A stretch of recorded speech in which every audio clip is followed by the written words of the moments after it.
যখনই বিপদে পড়ে যাবেন আপনি আল্লাহ তাআলার খাস একটি নাম ধরে সাহায্য চাইবেন, বিদ্যুতের গতিতে আপনি সাহায্য পেয়ে যাবেন, আপনার বিপদ মুহূর্তের মাঝে দূর হয়ে যাবে। ব্যবসা বাণিজ্য লস, সার কাছে শুধুমাত্র শত্রু আর শত্রু বিপদে আপনাকে গ্রাস করে রেখেছে, কোনো কাজেই যেন সফলতা নাই, যেটাতে হাত দেন সেটাতেই লস, কোনো কিছুতে আপনার সাফল্য নাই, সন্তান কথা শোনে না, স্ত্রী কথা শোনে না, পরিবার পরিজন নষ্ট হয়ে গিয়েছে, কিভাবে আপনি বাঁচবেন? প্রবাসে আটকা পড়ে গেছেন, আসতেও পারেন না, কোনো কাজও পাচ্ছেন না, আপনি আমলটা করেন।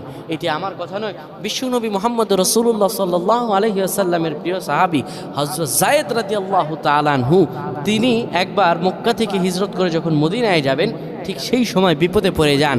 ওনাকে একটি লোক বিপদে আটকে ফেলে এবং ওনাকে হত্যা করার চেষ্টা করে। তখন তিনি আল্লাহ তাআলার এই খাস নামটি ধরে সাহায্য চেয়েছিলেন, আল্লাহ তাআলা তাকে বিপদ থেকে মুক্ত করেছেন। সুবহানাল্লাহ। সেই দোয়াটা কি? তিনি যখন বিপদে পড়ে যান তিনি বলেন, আগিসনি ইয়া রহমান।